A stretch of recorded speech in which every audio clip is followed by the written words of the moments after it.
जय श्री कृष्ण। आप सभी को आमल की एकादशी की ढेरों शुभकामनाएं।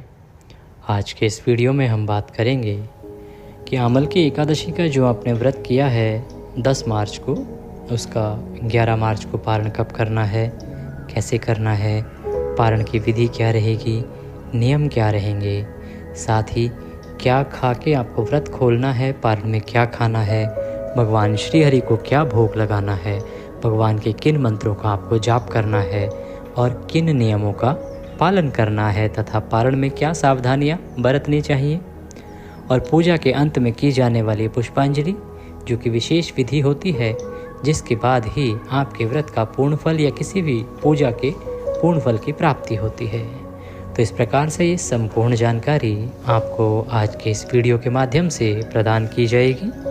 आप देख रहे हैं देवभूमि ज्योतिष संस्थान का प्रतिष्ठित यूट्यूब चैनल देवभूमि धार्मिक। आपसे निवेदन है कि यदि वीडियो थोड़ा सा भी अच्छा लगे तो उसे लाइक अवश्य कर दीजिएगा और अपनी मनोकामना पूर्ति के लिए तथा व्रत की सफलता के लिए कमेंट बॉक्स में अवश्य लिखिएगा जय श्री हरि। हमारे जितने भी दर्शक हैं जो देवभूमि को फॉलो करते हैं सब्सक्राइब करके, और जिन्होंने बहुत लंबे समय से हमें सहयोग दिया है, उनके लिए हमें खुशखबरी देना चाहेंगे कि आज हमारे घर में पुत्र रत्न की प्राप्ति हुई है। और अभी क्योंकि हम हॉस्पिटल में हैं, इसीलिए बहुत ही तेज़ बोल के और ठीक प्रकार से रिकॉर्डिंग नहीं कर पा रहे हैं। आपको यदि कोई असुविधा हो रही हो तो उसके लिए हम क्षमा प्रार्थी हैं, क्योंकि यहाँ पर हमारा स्टूडियो नहीं है और हॉस्पिटल में उस प्रकार की व्यवस्था नहीं हो पा रही है कि हम ठीक से रिकॉर्डिंग कर पाएँ।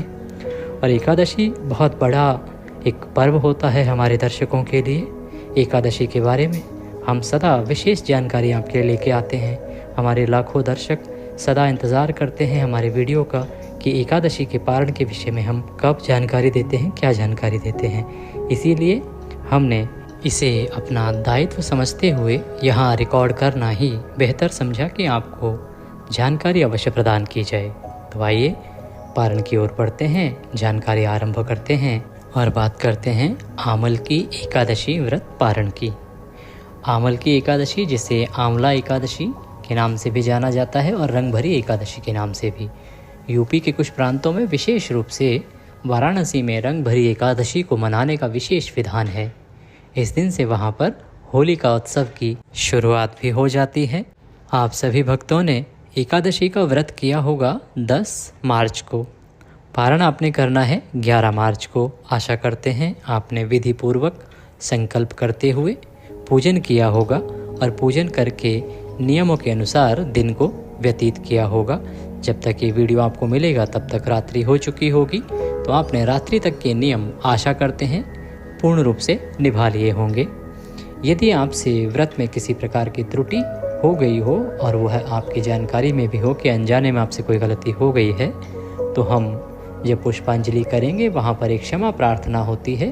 उस समय आप उसको अवश्य ही भगवान से निवेदित कीजिएगा। ये बहुत ही उत्तम रहता है। आज के दिन आपको विष्णु सहस्त्र नाम का पाठ सुनना चाहिए। यदि आपने अभी तक नहीं सुना है तो अभी सुन लीजिए, अन्यथा कल पारण के समय अवश्य सुन लीजिएगा।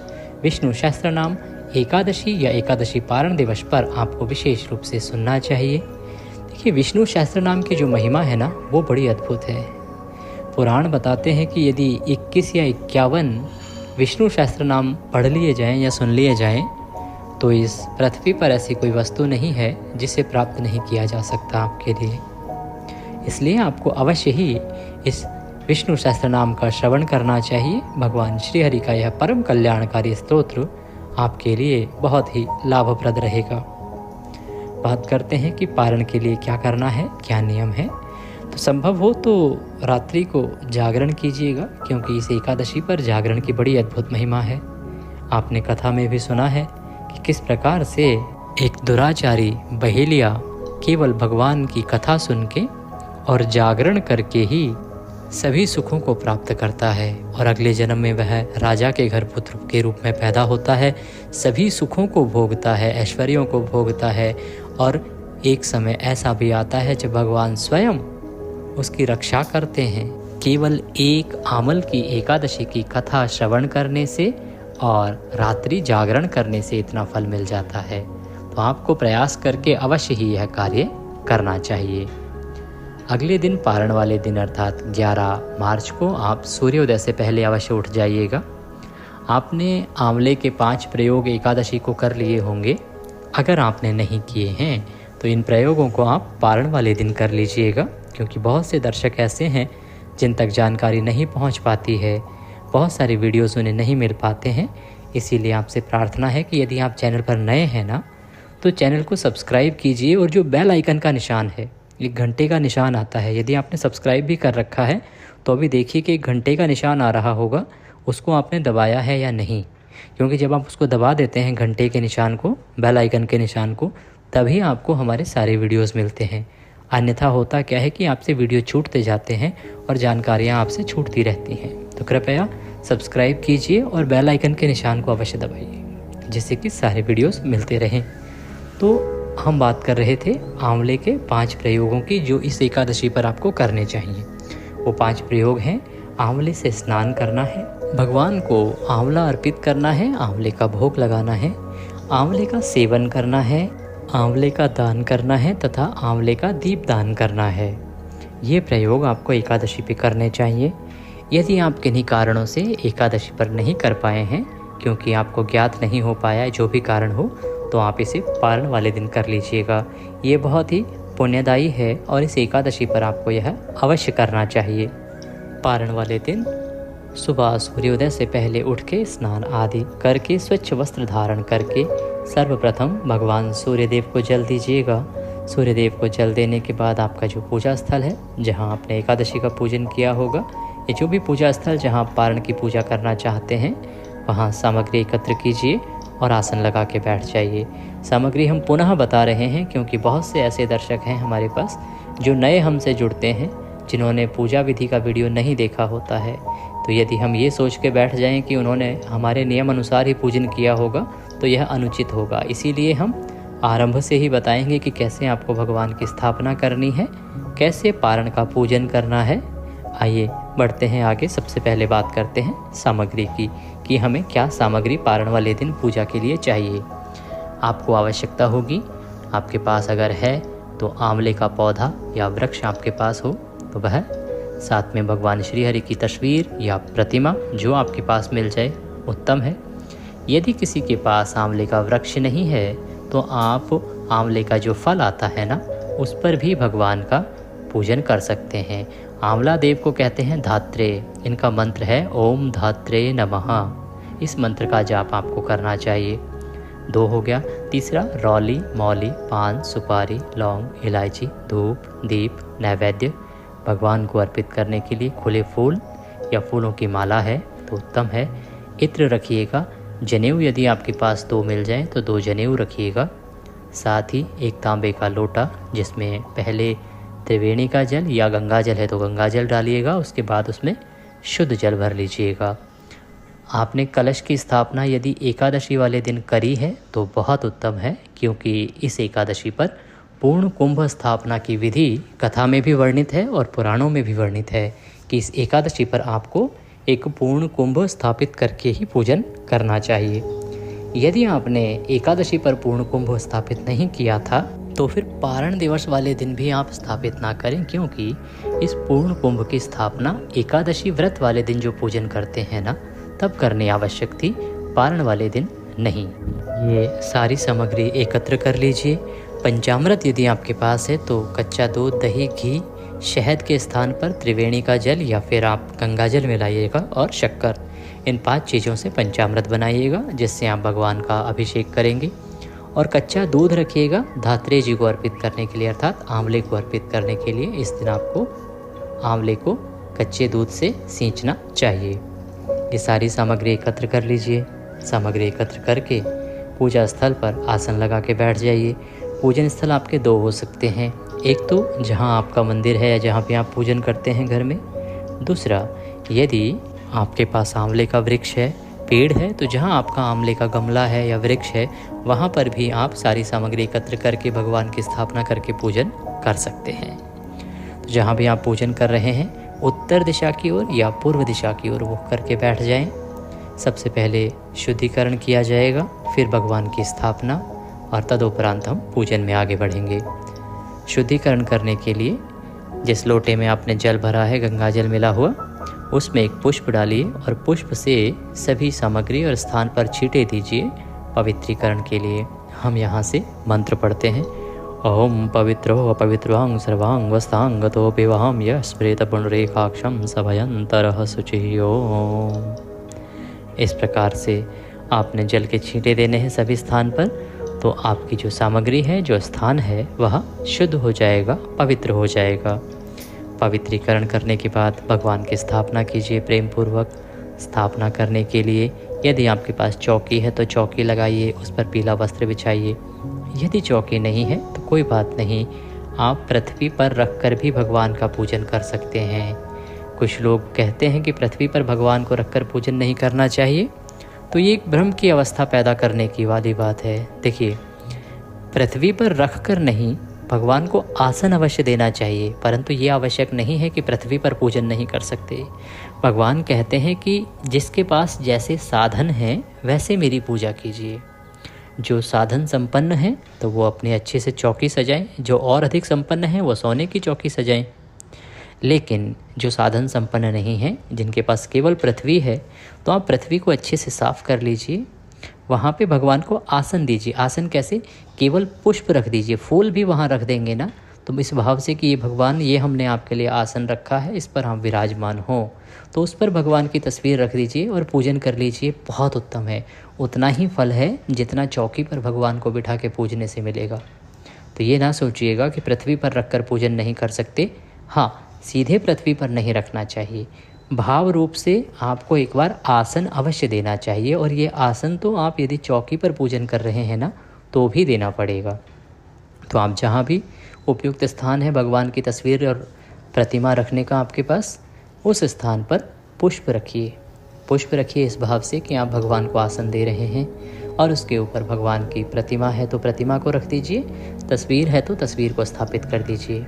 इसी प्रकार से धात्रे जी अर्थात आंवले को भी स्थान दीजिए पुष्प रख के, और वहाँ पर आंवले को स्थापित कर दीजिए।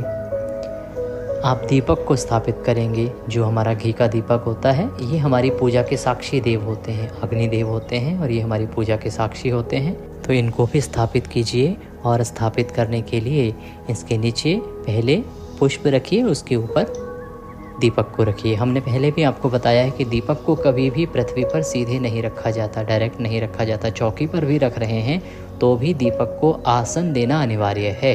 तो दीपक को आसन दीजिए, धूप रख दीजिए। इस प्रकार से आपने अपनी जो पूजा स्थल है इस पर सामग्री को सुसज्जित कर लिया है। अब पूजन में आगे बढ़ेंगे। सबसे पहले आपको अपने आप को पूजा के लिए शुद्ध करना होगा। इसके लिए आप एक चम्मच से अपने हाथ पे जल लीजिए, सीधे हाथ पे जल लीजिए। लोटे में जो गंगा जल भरा हुआ जल है उसी से सब कुछ होगा। तो एक चम्मच से अपने सीधे हाथ में जल लीजिए और हाथ धो लीजिए। ओम हस्तो वृक्षालनम। हाथ धोने के बाद अब आप आचमनी करेंगे। हम एक एक करके 3 मंत्र बोलेंगे। तीनों मंत्रों पर आपको एक एक चम्मच जल अपने सीधे हाथ पर रखकर आचमनी करनी है, अर्थात पीना है। ओम माधवाय नमः, एक चम्मच जल लीजिए, पी जाइए। ओम केशवाय नमः, जल लीजिए, पी जाइए। ओम नारायणाय नमः, एक चम्मच जल लीजिए, पी जाइए। ओम ऋषिकेशाय नमो नमः। हस्तो प्रक्षालनम, हाथ धो लीजिए। हाथ धोने के बाद अपने आप को तिलक कीजिए, मौली बांधिए। अब आप पूजन के लिए तत्पर हैं, तैयार हैं। अब सबसे पहले हम, अगर आपने एकादशी का पूजन किया था और आपने कलश की स्थापना अर्थात पूर्ण कुंभ की स्थापना की थी, तो सबसे पहले पूर्ण कुंभ की स्थापना पारण वाले दिन भी होगी। फिर धात्रेय जी का पूजन और तदुपरांत आगे बढ़ेंगे। तो पूर्ण कुंभ की जो पूजन है उसको आरंभ करते हैं। पुष्प से 3 बार जल के छींटे दीजिए। किसको? जो आपने पूर्ण कुंभ स्थापित किया है, जो कलश आपने स्थापित किया है वहाँ पर ये 3 बार छींटे आप दे रहे हैं पद्य अर्घ आचमनी के लिए। हम मंत्र बोलते हैं ओम पद्यम समर्पयामि, ओम अर्घ्यम समर्पयामि, ओम जलाचमनीम समर्पयामि। इस प्रकार से 3 बार जल के छींटे दिए। अब आप स्नान कराएंगे, स्नान के लिए जल अर्पित करेंगे। ओम स्नानम जलम समर्पयामि। तो पुनः एक बार जल के छींटे दे दीजिए। वस्त्रम समर्पयामि, वस्त्र अर्पित कीजिए। कलश देव को वस्त्र अर्पित कीजिए, मौली का टुकड़ा तोड़िए और वह चढ़ा दीजिए। वस्त्रम वस्त्रांते अक्षतम पान्तु पुष्पाणि पान्तु, पुष्प अर्पित कीजिए। फूलों की माला है तो माला पहनाइए, खुले पुष्प हैं तो पुष्प चढ़ा दीजिए। पुष्पम समर्पयामि, धूप दीप दर्शनम, धूप दिखाइए और दीप दिखाइए। धूप दीप दर्शनम, नैवेद्यम समर्पयामि, नैवेद्य, नैवेद्य के रूप में आप भोग चढ़ाएंगे। तो आप पूर्ण कुंभ को आंवला अर्पित कर सकते हैं या अन्य कोई फल अर्पित कर सकते हैं। ये ना हो तो आप मिश्री भी अर्पित कर सकते हैं या कोई मिठाई है तो वह चढ़ा सकते हैं। जल आचमनिम कुरु, जल आचमनी के लिए पुनः जल के छींटे दीजिए और शुभ दक्षिणायाम शुभ दो वरदो भवः, दक्षिणा के स्वरूप जो भी आप अर्पित करना चाहते हैं वो चढ़ाइए। हाथ जोड़कर प्रणाम कीजिए, निवेदन कीजिए कि प्रभु हमारी इस पूजा को स्वीकार कीजिए। अब आप धात्रेय जी का पूजन करेंगे। धात्रेय अर्थात आंवले का पूजन करेंगे। आंवले का पूजन, आंवले का पौधा आपके पास है तो आंवले के जड़ में जल अर्पित करके करेंगे। यदि आंवले का पौधा नहीं है तो आंवले का फल लीजिए और उसको किसी पात्र में रख लीजिए। किसी पात्र में, यदि आप तांबे के पात्र में रखते हैं तो उत्तम रहेगा, पात्र में रखिए। पात्र में रखने से पहले आसन के रूप में पुष्प रखिए, उसके ऊपर आंवले को स्थापित कीजिए और इस भाव से कि आप आंवले के वृक्ष का ही पूजन कर रहे हैं, आंवले देव का पूजन कर रहे हैं। हम पूजन करेंगे, दोनों बता रहे हैं। जो पौधे पर पूजन करेंगे वो कैसे करेंगे और जो फल पर पूजन कर रहे हैं, आंवले पर पूजन कर रहे हैं, वो कैसे करेंगे। पद्य अर्घ आचमनी अर्पित करेंगे तो एक छोटा चम्मच लीजिएगा जिसे आचमनी कहते हैं। आचमनी कराने के लिए एक एक चम्मच जल अर्पित कीजिएगा। जो पौधे पर कर रहे हैं वो जड़ में अर्पित कीजिए, जो फल पर कर रहे हैं वो फल पर अर्पित कीजिए। ओम पद्यम समर्पयामि, ओम अर्घम समर्पयामि, ओम आचमनिम समर्पयामि। अब स्नान के लिए जल अर्पित करेंगे। स्नान के लिए स्नानम जलम समर्पयामि। जो पौधे पर पूजन कर रहे हैं वो खूब सारा जल अर्पित कीजिए। धात्रेय जी को जल से सींचिए। त्रिवेणी का आपके पास जल है तो बहुत उत्तम है, आप त्रिवेणी का स्नान कराइए। आप कुंभ स्नान का जो फल है वो उसको दोगुना कीजिए। इस प्रकार से स्नान करा के धात्रेय जी का आशीर्वाद लीजिए त्रिवेणी का जल चढ़ा के। इसके बाद दुग्ध स्नानम दुग्ध समर्पयामि, तो दुग्ध कच्चा दूध लीजिए और वह चढ़ाइए आंवले जी को, आंवला देव को। धात्रेय जी को आप कच्चे दूध से सींचिए। तदोपरांत शुद्धोदक स्नानम, शुद्ध जल चढ़ाइए, शुद्ध जल चढ़ाइए। और जो फल पर आप पूजन कर रहे हैं ना, तो एक एक चम्मच जल अर्पित करते जाइए स्नान के लिए भी। फिर आपने दूध से स्नान कराने के लिए भी एक चम्मच दूध और फिर शुद्धोदक स्नान के रूप में पुनः एक चम्मच जल चढ़ा दीजिए। शुद्धोदक स्नानम जलम समर्पयामि, इत्र फुलेल लेपनम, सुगंध अर्पित कीजिए। सुगंध के रूप में इत्र यदि है तो आप पुष्प पर लगाइए या रुई पर लगाइए और वह धात्रेय जी को अर्पित कीजिए। इत्र फुलेल लेपनम इत्रम समर्पयामि। वस्त्रम, वस्त्र के रूप में मौली का टुकड़ा तोड़िए और वह वस्त्र के रूप में धात्रेय जी को अर्पित कीजिए, आंवले को अर्पित कीजिए। वस्त्रम समर्पयामि, वस्त्रम उपवस्त्रम यज्ञोपवीतम, यज्ञोपवीत, यदि आपके पास जनेऊ है ना तो जनेऊ अर्पित कीजिए भगवान को। धात्रेय जी को जनेऊ चढ़ाइए। जनेऊ जब चढ़ाते हैं तो उस पर लाल रौली से तिलक कर लीजिएगा। इसमें अगर जनेऊ आपके पास नहीं भी है तो कोई बात नहीं, ये आवश्यक उसमें नहीं है। अगर होती है तो बहुत उत्तम है, आप चढ़ाइएगा। यज्ञोपवीतम समर्पयामि, यज्ञोपवीत कराने के बाद तिलक लगाइए भगवान को, तिलक अर्पित कीजिए। चंदनम महत पुण्यम पवित्रम पापनाशनम, पुष्प अर्पित कीजिए। फूलों की माला यदि आपके पास है तो वह फूलों की माला चढ़ाइए धात्रेय जी को। पुष्पम समर्पयामि, धूप दीप दर्शनम, धूप दिखाइए, दीप दिखाइए।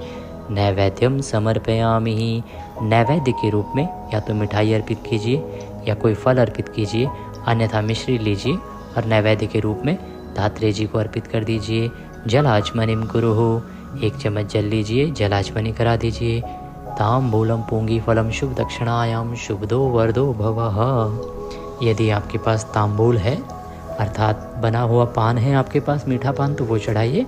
अन्यथा एक पान का पत्ता लीजिए, उसकी डंडी तोड़ दीजिए, उसमें 2 लौंग, 2 इलायची, 1 सुपारी रखिए, पान का बीड़ा चढ़ाइए भगवान को पान का बीड़ा बना के भगवान को अर्पित कीजिए। ताम्बूलम पोंगी फलम ताम्बूलम समर्पयामि। शुभ दक्षिणायाम शुभदो वरदो भवः। धात्रेय जी को दक्षिणा अर्पित कीजिए और नमस्कार कीजिए। धात्रेय जी की पूजा करने के बाद अब हम भगवान श्री हरि का पूजन करेंगे। भगवान श्री हरि का पूजन करने के लिए सबसे पहले भगवान को पद्य अर्घ आचमनी कराएंगे। यदि आपके पास प्रतिमा है तो प्रतिमा पे करेंगे पूजन। तस्वीर है तो तस्वीर के सामने कोई पात्र रखिए, कोई कटोरी रख लीजिए जिसमें आप पूजन का जल अर्पित करें तो वो फैले ना। सबसे पहले पद्य अर्घ आचमनी कराएंगे। पद्यम समर्पयामि, 1 चम्मच जल लीजिए, अर्पित कीजिए या तो तस्वीर के सामने रखी कटोरी में या तो भगवान की प्रतिमा पर। ओम अर्घ्यम समर्पयामि, ओम आचमनीम समर्पयामि। स्नानम जलम समर्पयामि, 1 चम्मच जल लीजिए और जो पात्र रखा है तस्वीर के सामने उसमें छोड़िए। जो प्रतिमा पर पूजन कर रहे हैं वो जल से सींचिए, भगवान को अभिषेक कराइए जल से। और यदि त्रिवेणी का जल लाए हैं तो बहुत उत्तम है, उससे अभिषेक कराइए भगवान को। त्रिवेणी जलम समर्पयामि। पंचामृत स्नानम, पंचामृत से स्नान कराइए, पंचामृत बनाइए और पंचामृत से स्नान कराइए भगवान को। उसके बाद शुद्ध्योदक स्नानम, शुद्ध जल से स्नान कराइए भगवान श्री हरि को। शुद्ध्योदक स्नानम, इत्र लगाइए, पुष्प पर या रुई पर वह अर्पित कीजिए। इत्र फुलेललेपनम, वस्त्रम, वस्त्र अर्पित कीजिए। वस्त्र के रूप में मौली का टुकड़ा तोड़िए, वह चढ़ा दीजिए।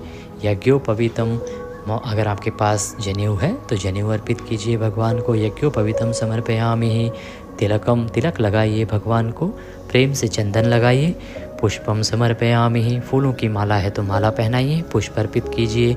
धूपम दर्शयामि, दीपम दर्शयामि, धूप दिखाइए, दीप दिखाइए। नैवेद्यम समर्पयामि, नैवेद्य अर्पित कीजिए। नैवेद्य के रूप में क्या अर्पित करेंगे? आपके पास आंवले का फल होगा, आंवला अर्पित कीजिए भगवान को, प्रेम से नैवेद्य के रूप में आंवला अर्पित कीजिए। जलाचमनीम कुरुः, जलाचमनी कराइए। ताम्बूलम पोंगी फलम शुभ दक्षिणायाम शुभदो वरदो भवः। ताम्बूल अर्पित कीजिए जैसे भी बताया था और दक्षिणा अर्पित कीजिए भगवान को, नमस्कार कीजिए।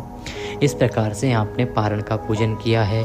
पारण का पूजन करने के बाद आप विष्णु सहस्त्र नाम का पाठ सुनिए, आरती कीजिए। आरती करके भगवान को पारण में या तो पीले रंग के हलवे का भोग लगाइए, अन्यथा पीले चावल का सदा विधान है। किसी भी एकादशी पर पीले चावल का भोग लगा सकते हैं। यदि आपने कोई और सात्विक भोजन बनाया है तो आप उसका भी भगवान को भोग लगा सकते हैं। प्रेम से थाली सजाइए, तुलसी दल रखिए उसमें और भगवान से निवेदन कीजिए भोग लगाने के लिए। भोग लगाइए और उसको बाकी प्रसाद में, थाली को उठा लीजिए वहाँ से और बाकी प्रसाद में मिला दीजिए। अब आपको किसी ब्राह्मण को दान देना चाहिए। आंवले का दान अवश्य कीजिएगा, ब्राह्मण को दान दीजिएगा। दुग्ध दान कर सकते हैं, भोजन की सामग्री दान कर सकते हैं या तो आप फल दान कर सकते हैं, पर दान अवश्य कीजिएगा दक्षिणा के साथ। ब्राह्मण को दान देने के बाद आपको अपने व्रत का पारण करना चाहिए। पारण के लिए आप बैठ जाएंगे। बैठने के बाद 5 बार बोलेंगे ओम धात्रे नमः, ओम धात्रे नमः, ओम धात्रे नमः, ओम नमः भगवते वासुदेवाय, ओम नमः भगवते वासुदेवाय। और तुलसी का पत्ता मुंह में रखकर व्रत का पारण करेंगे। प्रथम भोजन जो लेंगे वो वही लेंगे जो भगवान को आप भोग लगा रहे हैं। इस प्रकार से आपने पारण करना है। अब बात आती है पारण करना कब है, समय क्या रहेगा, सुबह सुबह या देर से। तो पारण का जो नियम है वो ये कि पारण व्रत के अगले दिन सूर्योदय के बाद किया जाता है, द्वादशी तिथि में किया जाता है और द्वादशी तिथि के पहले 5.5 घंटे में नहीं किया जाता है क्योंकि वो हरिवासर का समय होता है। इन तमाम नियमों को ध्यान में रखते हुए आप इस एकादशी का जो पारण करेंगे वो आप पारण करेंगे 11 तारीख को। एक चीज़ का ध्यान रखें कि जो द्वादशी तिथि है ना, उसके जो शुरुआत के घंटे होते हैं 5.5 घंटे, उसमें पारण कभी ना करें। इसीलिए हम बहुत बार आपसे कहते हैं कि जी सुबह सुबह पारण मत करिएगा, अन्यथा व्रत खंडित हो जाएगा। तो जिन्होंने 9 तारीख को व्रत किया होगा, 10 तारीख को उनको दोपहर को 1 बजे के बाद पारण करना चाहिए था। उत्तम व्रत 10 तारीख का था, आपने किया होगा। तो 11 तारीख को जो पारण के लिए शुभ समय है वो है सुबह 6:35 से और 8:17 तक। इस समय में ही पारण कर लीजिएगा, सर्वोत्तम रहेगा, क्योंकि उसके बाद द्वादशी तिथि समाप्त हो जाएगी और त्रयोदशी लग जाएगी। और पारण जो है वो नियम अनुसार द्वादशी तिथि में किया जाना चाहिए। ये ध्यान रखिएगा कि पारण समय से कर लीजिएगा इस बार, क्योंकि द्वादशी जल्दी समाप्त हो रही है। ये थी जानकारी पारण के बारे में। वीडियो यदि थोड़ा सा भी अच्छा लगा हो तो कृपया एक बार लाइक अवश्य कर दीजिएगा। और इस बार बहुत अच्छे से मैं बोल नहीं पाया हूँ, जैसा मैंने बताया कि मैं अभी हॉस्पिटल में हूँ, यहाँ रिकॉर्डिंग की सुविधाएं नहीं है मेरे पास। तो मुझे क्षमा कीजिएगा और अपनी एकादशी का जो पर्व है इसको प्रेम से मनाइएगा। भगवान अवश्य आपकी मनोकामनाएं पूरी करेंगे। जय श्री कृष्ण।